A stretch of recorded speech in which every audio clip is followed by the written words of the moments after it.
La semaine commence fort pour Anne-Elisabeth Lemoine. Alors qu'elle animait un nouveau numéro de cet avou ce lundi 23 janvier, l'animatrice de France 5 s'est montrée quelque peu perdue durant la traditionnelle chronique de Bertrand Chameroy. Ce dernier s'est moqué du dispositif mis en place par LCP pour la rencontre entre le président français Emmanuel Macron et le chancelier allemand Olaf Scholz, qui s'est déroulée à Paris, ce dimanche 22 janvier. 60e anniversaire du traité de l'Élysée. LCP qui, pour l'occasion, a voulu se la jouer comme BFM, à quelques nuances près. Parce que sur BFM, quand une info est plus importante que ce qui est en train d'être dit, même si est intéressant, il dégaine sans aucune pincette une priorité au direct.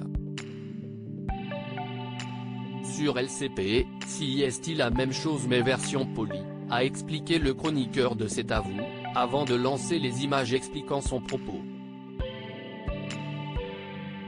Sur le montage diffusé dans le talk-show de France 5, les téléspectateurs ont en effet pu constater que la présentatrice de LCP se confondait en excuses pour laisser la priorité au direct et par conséquent aux images du couple franco-allemand.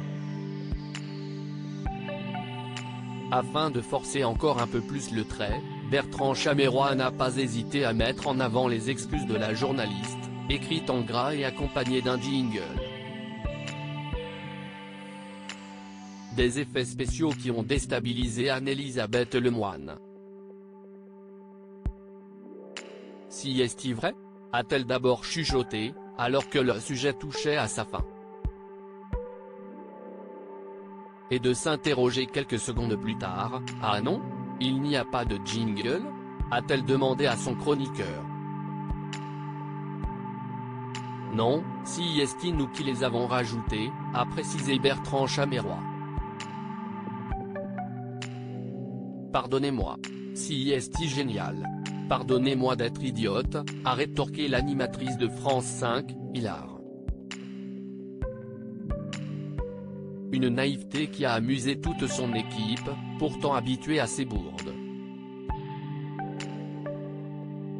Supérieure à Ingrid Jovin, Claire Keim, à Anne-Elisabeth Lemoine.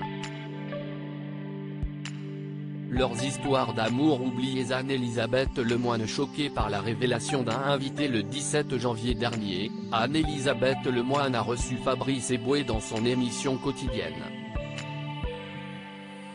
Présent à ses côtés en plateau, Patrick Cohen a tenu à dire quelques mots du documentaire prochainement diffusé sur la chaîne National Geographic, au sein duquel le réalisateur James Cameron revient sur une polémique provoquée par son film Titanic, sorti en salle en 1997.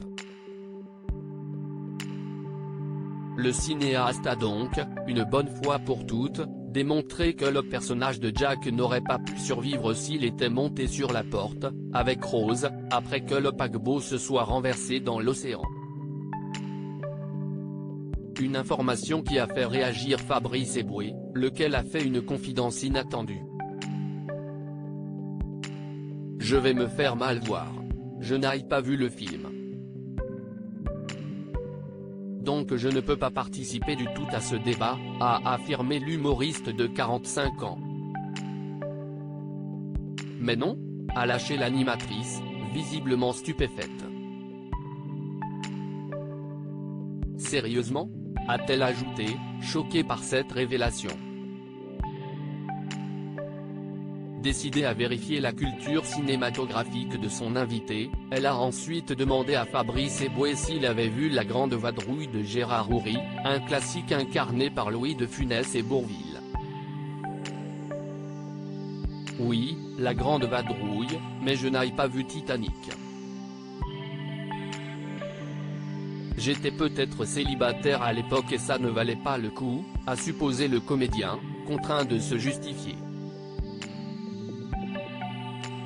Crédit photo, capture d'écran France 5.